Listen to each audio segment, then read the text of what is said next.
My name is Claire Morgan, and I was 18 years old when my mother decided my graduation was the perfect opportunity to explain to everyone why she had always been disappointed in me. The room was full, relatives crowded around tables covered with white cloths. Family friends stood near the buffet. My younger sister, Emily, was beside my mother wearing a pale blue dress that my mother had chosen for her, and I was standing beneath a graduation banner with my name printed across it. I should have been celebrating. Instead, my mother took the microphone. She smiled at the guests, lifted her glass, and said, "I suppose we should congratulate Claire." Everyone looked at me. Then she laughed softly. "She's certainly worked hard. It's just unfortunate that intelligence is the only thing she has going for her." The room went quiet. I thought she was going to stop. She didn't. She looked at my sister and said, "At least God gave me one daughter who is beautiful." A few people laughed nervously. Someone clapped. My sister stared at the floor. I felt my face burning. My father stood near the wall holding his drink, pretending he hadn't heard. My mother continued, "Claire has always had to compensate for what she lacks." I don't remember everything she said after that.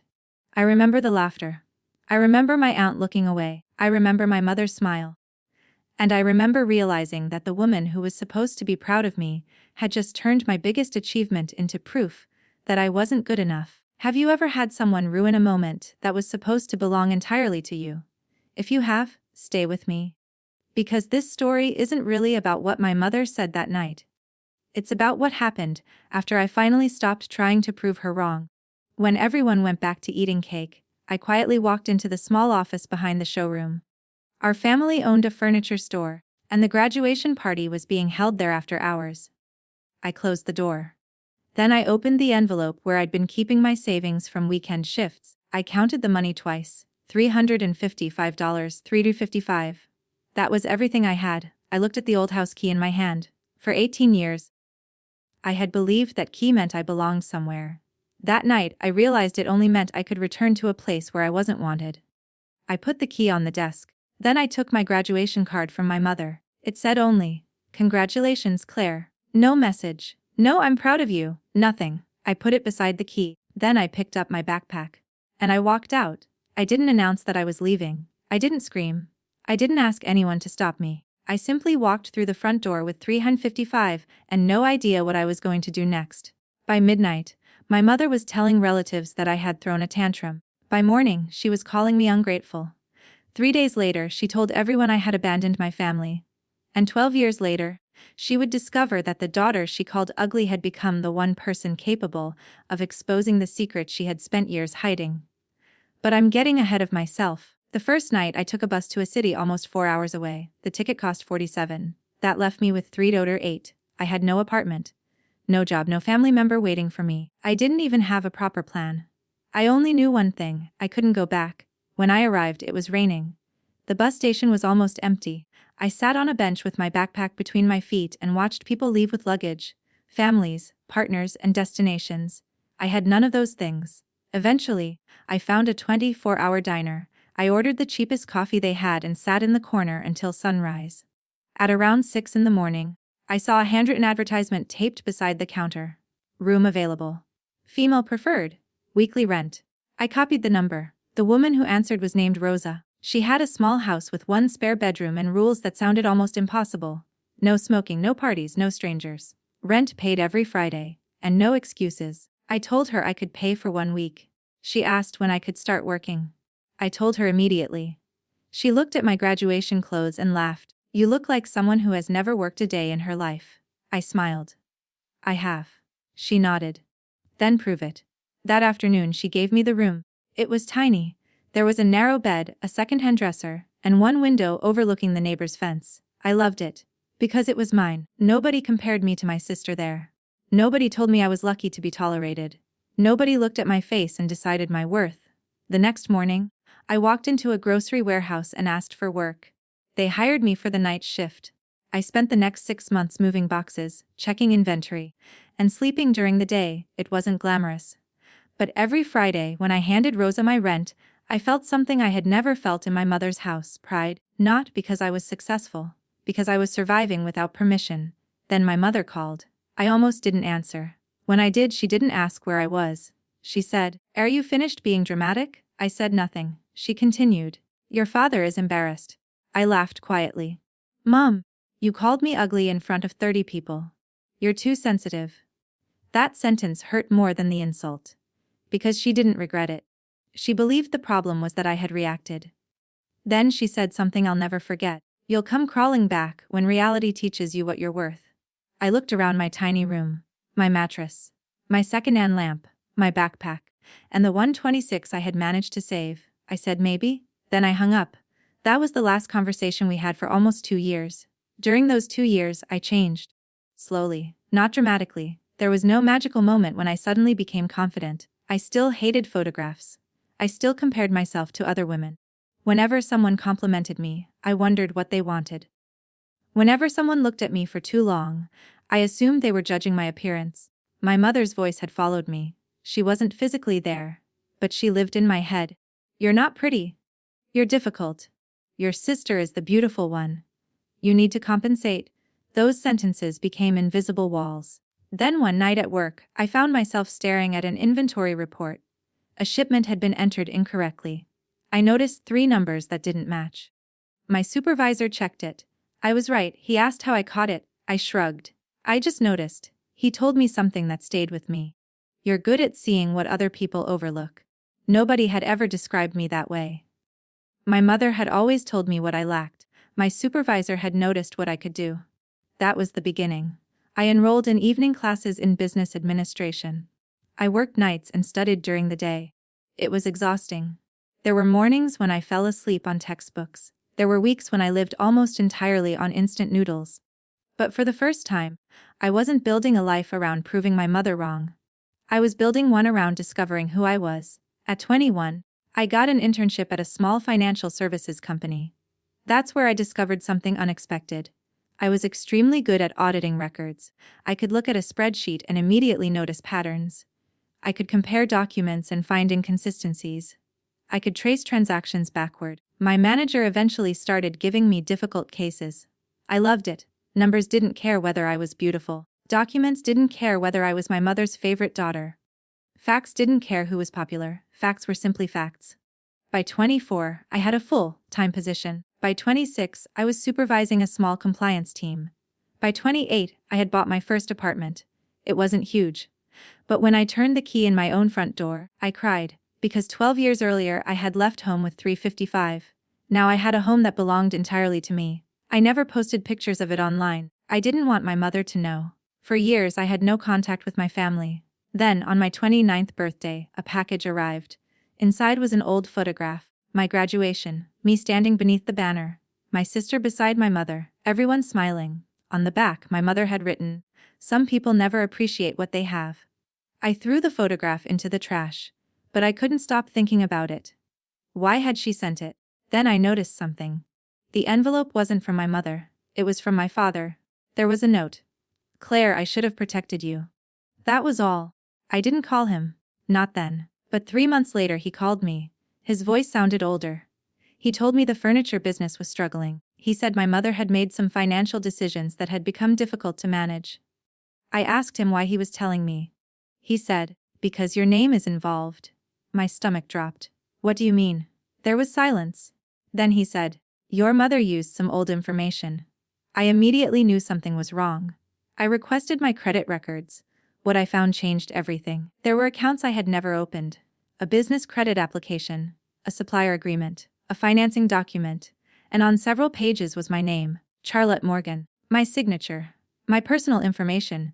Except I had never signed them, I had never authorized them, and I had been living in another state when some of the documents were supposedly signed. I contacted an attorney. Then I contacted the financial institution, and suddenly the graduation insult seemed almost insignificant. My mother hadn't merely tried to control me, she had been using my identity. For years, the family business had been borrowing money using my clean financial history as part of its support. And there was one document that made my hands shake. A recent loan, almost $290,000. My name was listed as a guarantor. I had never seen it, I had never approved it. I froze my credit immediately. Then I filed the necessary reports. My attorney told me not to contact my mother. "Let the evidence speak first," she said. I listened. 2 weeks later, my sister called, Emily. I hadn't heard her voice in years. She cried. She said Mom was overwhelmed. She said Dad was sick. She said the business was everything our family had. Then she said, "You could just sign a statement saying you knew about the accounts." I asked her if she was serious. She said, "It's not like Mom stole money from you personally." I stared at the wall. "Emily, my name is on the documents. You weren't using it." That sentence told me everything. They didn't see my identity as mine. They saw it as family property. I asked her if she knew about the loan. She didn't answer. Then I asked, "Is the loan paying for your wedding?" Silence. Emily was getting married. Apparently, the wedding was being financed partly through the business. And the business was partly financed through my stolen identity. She finally said, "Mom promised everything would be fixed." I replied, "Then she can fix it without my signature." She started crying. "Why are you doing this to us?" I answered quietly, "I'm not doing anything to you." Then I ended the call. 3 months later, an invitation arrived. My sister's wedding, beautiful paper, gold lettering, a formal hotel. The invitation described the event as a celebration of family, loyalty, and new beginnings. I almost laughed. My attorney asked whether I intended to attend. I said yes. She asked why. I told her, "Because I'm tired of being the person who disappears so everyone else can feel comfortable." I wasn't going to the wedding for revenge. I wasn't going to scream. I wasn't going to expose my mother in front of everyone. I simply wanted to stop hiding. On the morning of the wedding, I put on a dark green dress, not because my mother would approve. Because I liked it. That was a small thing. But after 12 years, small things mattered. When I entered the hotel, my mother saw me immediately. Her expression changed, then the smile appeared. The same smile. The one she used when other people were watching. "Well," she said loudly, "look who finally came home." Several relatives turned.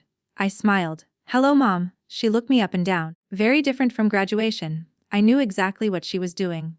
12 years ago, those words would have destroyed me. This time, I simply said, "I was always different from the person you described." She didn't like that. My father approached me. He hugged me. I didn't hug him back. He whispered, "I'm sorry." I asked, "For what?" He couldn't answer. That was the problem. He had spent 12 years apologizing without naming what he had done. My sister arrived in her wedding dress. She hugged me for the photographer. Then she whispered, "Please don't ruin today." I looked at her. "Then don't use my identity to pay for it." Her face changed. She pulled away. For the next hour, I stood quietly while my mother introduced me to guests. "Our older daughter," she said. Then she smiled. "She's brilliant but difficult." Some people laughed. Others looked uncomfortable. I didn't react, because I had learned something important. When people insult you publicly, they often expect you to defend yourself emotionally. They want you angry. Anger makes you easier to dismiss. So I stayed calm. Then the groom approached me. His name was Daniel. He worked in commercial banking. He asked if we could talk privately. We went into a small library near the ballroom. He showed me a message on his phone. "The wedding payment was frozen," he said. I nodded. He looked at me. "Your name is on the account." I said, "I know." His face went pale. "You knew?" "I've known for months." "Did you authorize it?" "No." He stared at me. Then he asked, "Does Emily know?" I said, "Ask her." He didn't. He already knew the answer. My mother entered the room. She immediately started talking. She said there had been a misunderstanding. She said families handled finances together. She said I was emotionally unstable. She said the paperwork would be corrected. Then she pulled a document from her purse. It was a statement. It said I had verbally approved the financing. All I had to do was sign. I looked at it. Then I looked at her. "You prepared this before I arrived." She said, "Because I knew you would be difficult." Daniel picked up the paper. He read it. Then he looked at Emily. "You knew." Emily started crying. She said she knew Mom was handling the money. She didn't know every detail. Daniel asked, "Did you know Claire was disputing the loan?" Emily hesitated. "Yes." The room became silent. Daniel put the paper down. "You knew before today?" She nodded. He looked at her for several seconds. Then he asked the question that changed the entire wedding. "Why would you marry me using money you knew was obtained through your sister's identity?" Emily couldn't answer. My mother stepped in. "Because this is family business." Daniel looked at her. "No." His voice was calm. "This is fraud." My mother grabbed his arm. "You don't understand." He pulled away. "I understand exactly what I'm looking at." Outside the room, people were beginning to gather. The ceremony was supposed to start in 20 minutes. My mother begged Daniel not to embarrass the family. He replied, "You've been more concerned about embarrassment than honesty." Then he walked into the ballroom. The musicians stopped. Everyone turned. Daniel took the microphone. He apologized for the delay. Then he said the wedding could not continue. My sister stood frozen. My mother tried to interrupt. Daniel continued. He explained that the financing involved disputed documents, and that he could not proceed with a marriage built on information he had not been told. The room erupted. People whispered. Phones came out. My mother immediately pointed at me. She did this. Everyone looked at me. She said I was jealous. She said I had always hated my sister. She said I had returned because I couldn't stand seeing Emily happy. For a moment, I felt the old version of myself rising, the 18-year-old girl beneath the graduation banner. The girl who wanted everyone to believe she was worth something. Then I remembered the 355. I remembered the laundromat. I remembered the warehouse. I remembered every night I studied while wondering whether I would ever feel normal. And I realized something. I didn't need these people to believe me. The documents already did. I stepped forward. I didn't take the microphone. I simply said, "I never asked anyone to cancel this wedding." Daniel nodded. That was my decision. Then I told the guests 3 facts. I had never authorized the loans. I had filed a report months earlier. And that morning, my mother had tried to obtain a statement from me saying the opposite. My father stepped forward, and for the first time in 12 years he told the truth in front of everyone. I knew. My mother stared at him. He continued. I signed some of the corporate documents. My sister began crying. Then one of the business partners approached. He asked whether other accounts were affected. My father looked at the floor. Yes. That was the moment everything changed. Because it wasn't just about me anymore. Other documents were being questioned. Other signatures. Other employees. The family story began falling apart. Not because I screamed, not because I humiliated them. Because facts finally had room to speak. The wedding was cancelled. Daniel left, the guests slowly departed, the decorations remained, white flowers, candles, beautiful tables. An entire room designed to celebrate a marriage that never happened. My sister sat alone in the bridal suite. Eventually, she asked me to come inside. I almost said no. Then I remembered something. She had been my sister before she became my mother's favorite. So I went. For several minutes neither of us spoke. Finally, she said, "Are you happy?" I knew what she meant. She wanted to know whether I had won. Whether watching her wedding collapse had made me feel powerful. I said, "No." She looked surprised. "I feel free." She started crying. "I thought Mom loved me more." I said nothing. She continued. "She always told me I was the beautiful daughter. I thought that meant I was safe." I looked at her. "You weren't safe." She nodded. "She needed me to be perfect," I said. "She needed both of us to play our roles."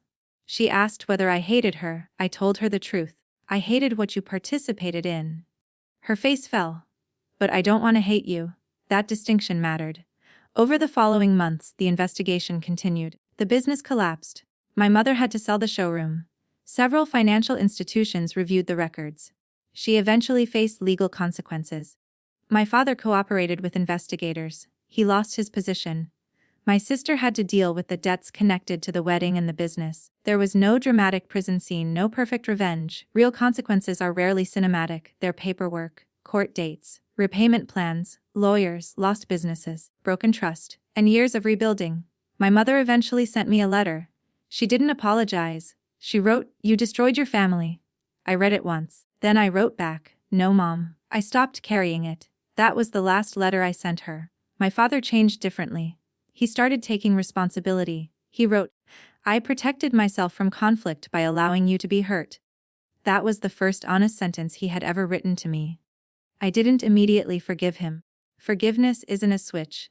Sometimes it's simply deciding that someone else's actions don't get to control your future anymore. My sister's story took longer. Almost 2 years after the wedding, she called me. She didn't ask for money. She didn't ask me to sign anything. She didn't blame anyone. She said, "I was wrong." That was it. No excuses. No, but Mom, no, you should understand. Just, I was wrong. I appreciated that. We started slowly. Coffee, short conversations, occasional messages. There were still painful memories. We didn't pretend 12 years disappeared. But eventually, we developed something neither of us had experienced growing up. A relationship without competition. Without ranking. without my mother deciding who was more valuable. Meanwhile, my own life continued. I married a man named Noah. Our wedding was small, no giant showroom, no microphone, no public ranking, no speeches about beauty, just people who loved us. When the ceremony ended, I remembered my graduation. For years, I thought that day had been stolen from me. Eventually, I realized something. My mother had ruined the party. She had not ruined my achievement. I still graduated. I still earned the degree. I still built the life that followed. She had only controlled the room for a few minutes. I had given her 12 years of power, because I kept replaying those minutes in my head. So I stopped. I also started a small scholarship through the college I attended. The first grant was exactly $355. People asked why. I told them, because sometimes $355 is the difference between going back and moving forward. The money isn't huge, but I know what it represents. A choice, a beginning, a chance. Today, when I think about that 18-year-old girl, I don't see someone ugly.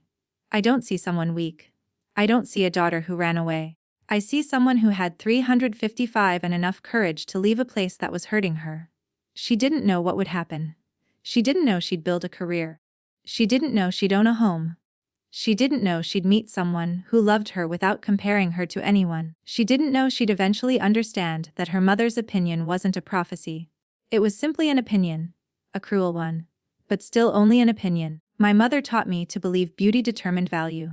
Life taught me otherwise. Beauty fades, money changes, businesses fail, reputations collapse. But character follows you. The way you treat people follows you. The truth eventually catches up with lies. And the person you become after surviving something difficult becomes yours forever. 12 years after graduation, my mother finally saw me clearly. Not because I became beautiful enough for her. Not because I became rich enough. Not because I proved her wrong. She saw me because she could no longer control the story. And that's the part I want you to remember. You don't have to become extraordinary to prove someone wrong. You don't have to make your life impressive enough for people who rejected you. You don't have to return years later with a bigger house, a better job, or a perfect relationship just so someone can regret losing you. Sometimes winning is much quieter. Sometimes winning is waking up and realizing you no longer need their approval. Sometimes winning is changing the locks. Sometimes it's opening a bank account they can't access. Sometimes it's refusing to sign the document. Sometimes it's saying no. Sometimes it's leaving with $355. And sometimes, 12 years later, you realize that the person who called you ugly was never qualified to decide your worth. If someone has ever made you feel like the unwanted child, the backup friend, the disappointing sibling, or the person who was never enough, remember this. Their description of you is not your identity. You are allowed to outgrow the role they gave you. You are allowed to leave. You are allowed to build a life they don't understand. And you are allowed to stop explaining yourself. I didn't leave with a suitcase full of money. I didn't leave with my family's blessing. I didn't even leave with certainty. I left with $355. But I also left with something my mother could never take from me. The right to decide who I would become. And 12 years later, I finally understood that was worth far more than anything I had left behind. Thank you for staying with Claire's story until the very end. If this story meant something to you, take a moment to like this video and subscribe for more powerful stories about family, betrayal, healing, and finding the strength to choose yourself. And remember, sometimes walking away isn't giving up, it is the first step toward becoming free.